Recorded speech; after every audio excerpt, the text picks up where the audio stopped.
Hi, my brothers and sisters in the Lord. It's nice coming to you again.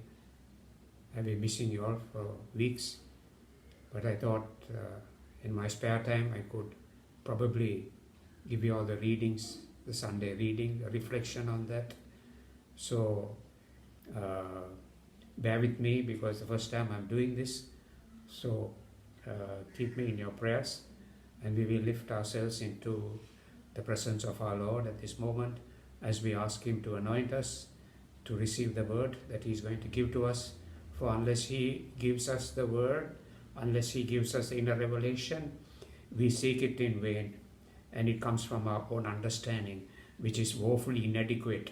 So, Heavenly Father, we pray for Thy hand of blessing upon us, and bless each and every one of us who looks at this video and who receives the revelation that's going to come from the Sacred Heart of Jesus.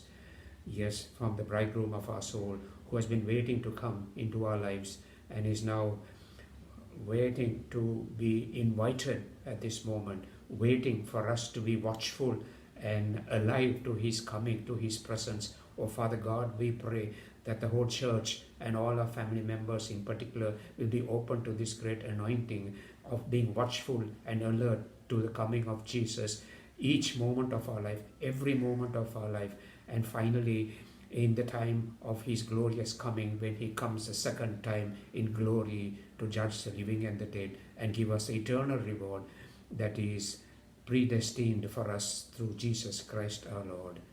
Amen. Okay, so we are going to do the reading for next Sunday. That is from Matthew 25. It's a parable of the 10 virgins. So I will read the passage and maybe then give the exegesis of the passage as the Lord anoints me and gives me the words into my mouth, so that I may place it in your valuable heart that God has made, so that you may await Him in every moment of your life, because He wants your heart to be prepared to receive Him every second, every moment of our human existence, so that we will have eternal rewards, eternal life with Him in paradise, in the wedding feast that is prepared right now. It's not going to be prepared, but it's prepared and ready and waiting for you and for me and for the whole church in Christ Jesus our Lord. So I will read the passage. Then the kingdom of God, the Lord gives us a parable. The kingdom of heaven will be like 10 virgins who took their lamps and went out to meet the bridegroom. 5 of them were foolish and 5 were wise. The foolish ones, when taking their lamps, brought no oil with them, but the wise brought flasks of oil with their lamps. Since the bridegroom was long delayed, they all became drowsy and fell asleep. At midnight there was a cry, "Behold, the bridegroom! Come out to meet him." Then all those virgins got up and trimmed their lamps. The foolish ones, however, said to the wise, "Give us some of your oil, for our lamps are going out." But the wise ones replied, "No, for there may not be enough for us and you. Go instead to the merchants and buy some for yourselves." While they went off to buy it, the bridegroom came, and those who were ready went into the wedding feast with him. Then the door was locked.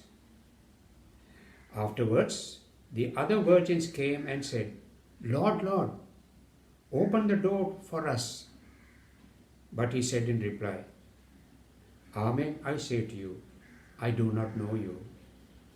Therefore, stay awake, for you know neither the day nor the hour." This is the gospel of the Lord.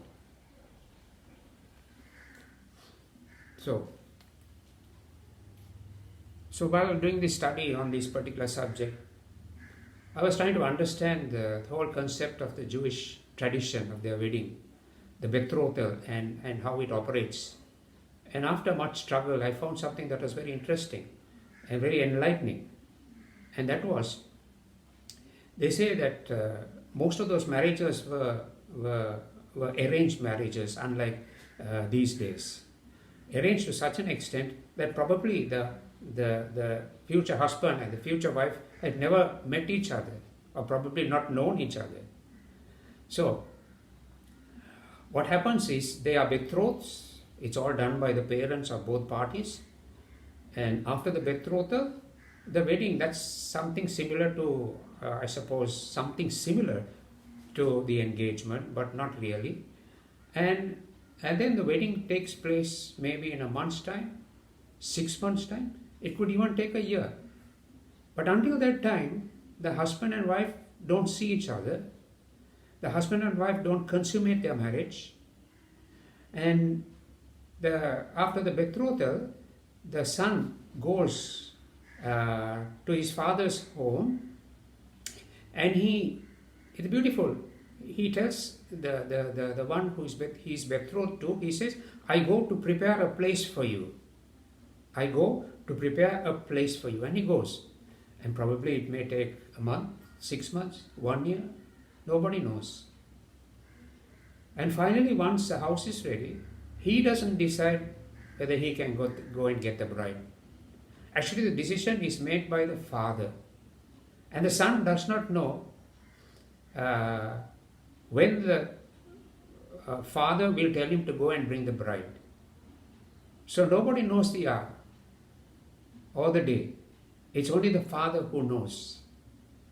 And so when it's all ready, and when the father decides everything is in perfect order in his house, or the extended house of where his son has built the house of his, he says, now son, you can go. And then he goes and brings the bride back. That is what this whole parable is talking about. He goes to bring the bride back and to have the celebration. So an inkling of this coming is told to the people through messengers. He may come next month. He's getting ready. But the bridegroom has to depend on the father. But the bridesmaids, the virgins who belong to the bride, they are in constant waiting for the bridegroom to come. Because when the bridegroom comes, they have to take the bride and then go with the bridegroom and celebrate the wedding feast. And it is there that the celebration starts for, they say, 7 days. 7 days. And the beauty and the irony of it is there cannot be any latecomers. They have to be there at the correct time when the bride is there to take the bride. And all are informed when they say the bridegroom has come. So this is very interesting when we study the Jewish tradition of marriage. So these are parts of things which I have been able to extract. And very similar to when Jesus also says a lot of these things. Nobody else knows the hour. It's only the Father who knows, who allows me to go and bring you all back into the celebration for eternity. And there cannot be any latecomers. And that's what this parable is telling us, to be ready, because nobody knows the hour or the time or the moment when the Lord is going to come. So we need to be alert and watchful for the Lord's coming, my sisters and brothers.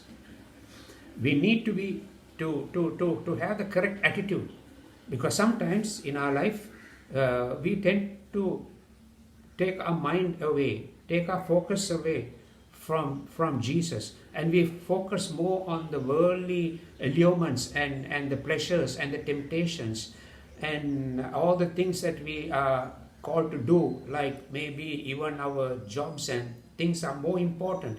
Other things in this world seem to be more important than responding to the Father's love, because Jesus has come to take us to make us have a beautiful celebration of knowing Jesus personally, so that we may for eternity have the joy of being with the Lord God Almighty. So there are some points which I have been meditating upon, which I thought I will share with you. And one of those, number one is We must long to desperately for Him to come into our lives.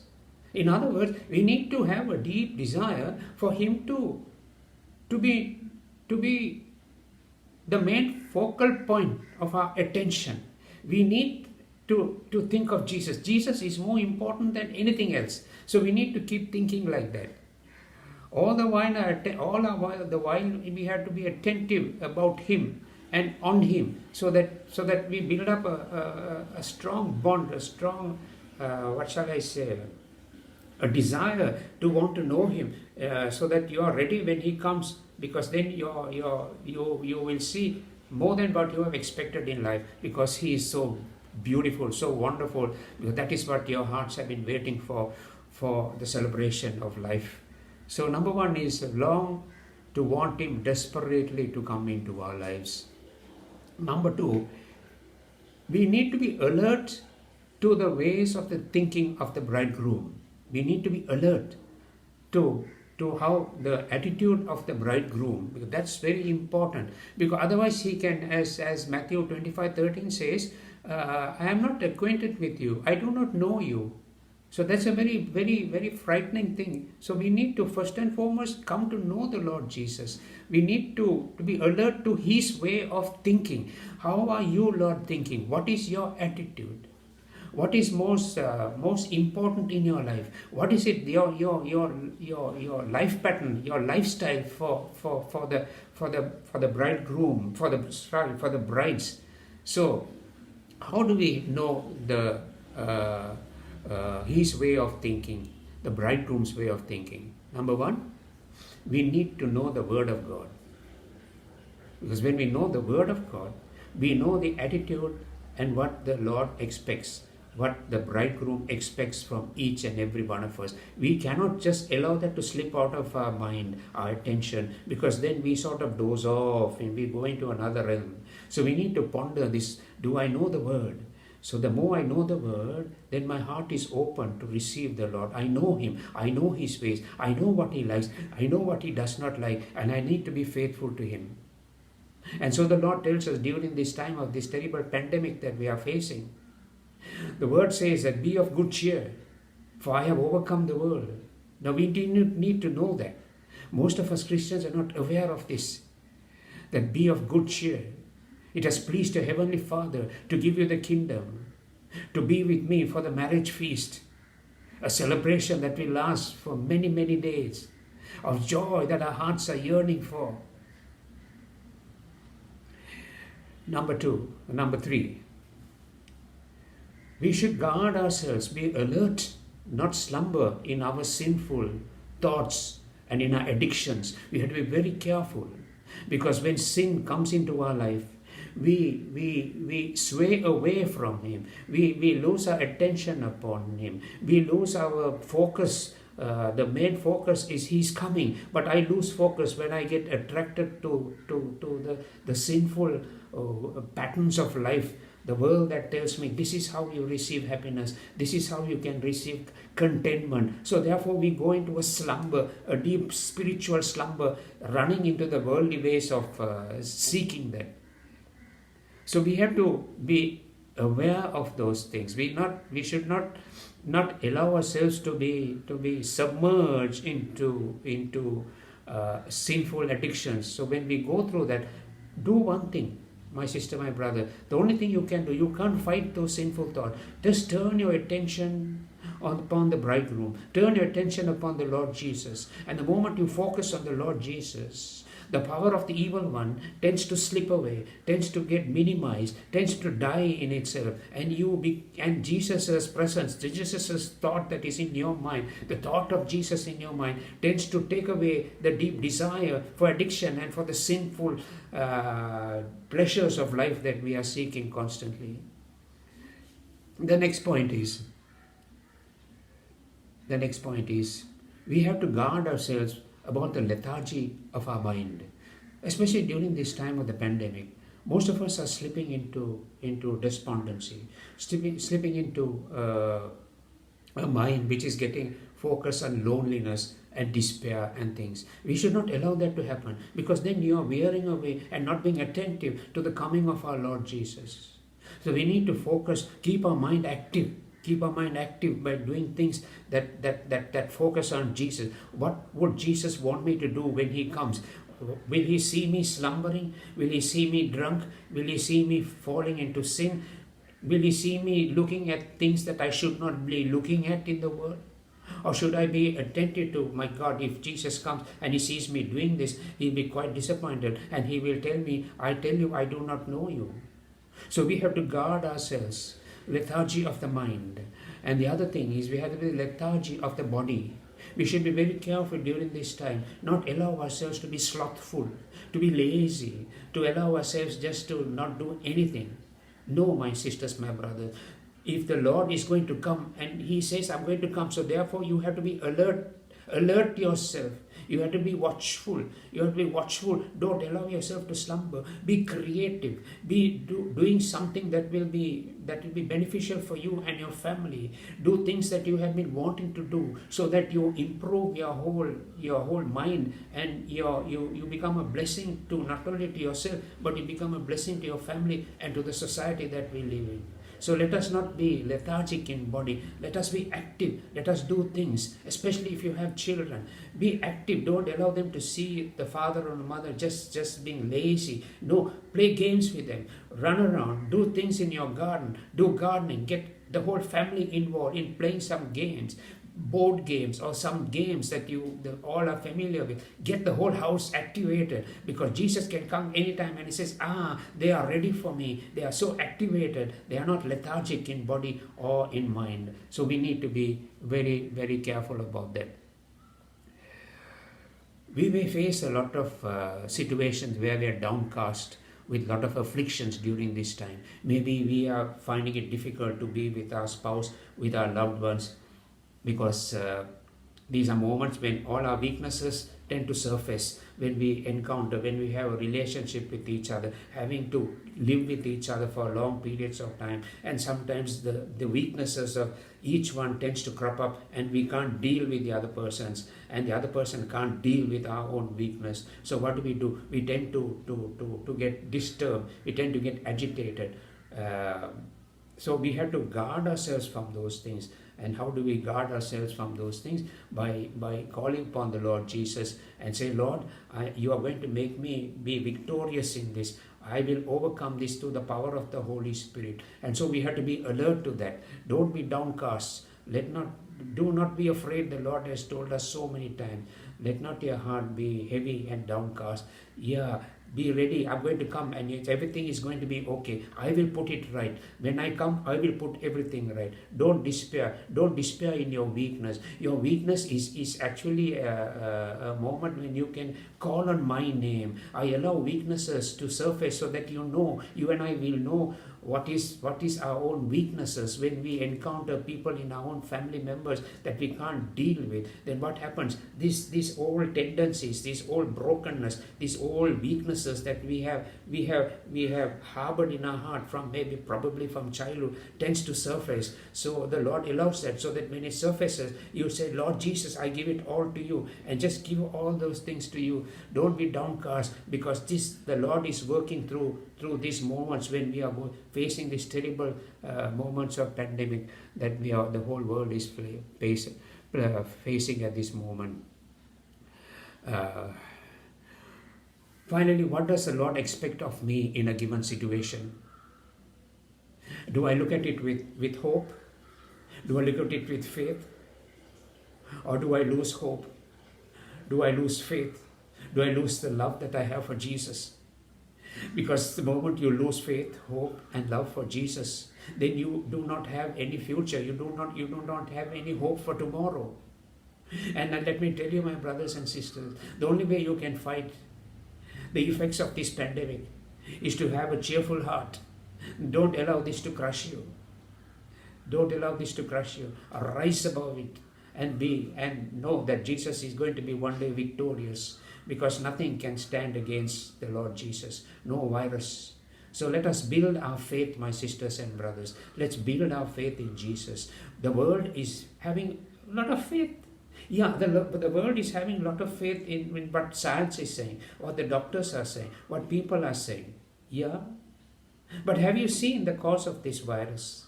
Nobody has seen this virus, and still people are having faith. Should we not have faith in the word of God that says, I am coming, be alert to my coming? Nobody is talking of that. Should we not be alert to his coming?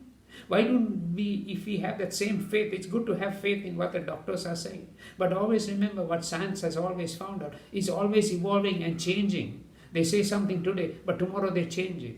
Earlier they told us don't wear the mask because it's bad for you. But now they say you must wear the mask because it's good for you. So whom do we believe? We just believe whatever they say. But why like that? Why do we not believe what the word of God says? That he says, be alert and watchful, for I'm coming.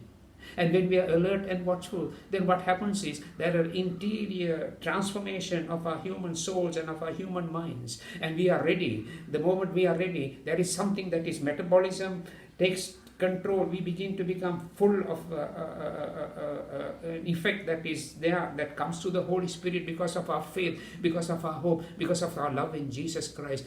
Everything is going to be transformed. That's the power that we have. Yes, more than the vaccination or whatever they are talking about.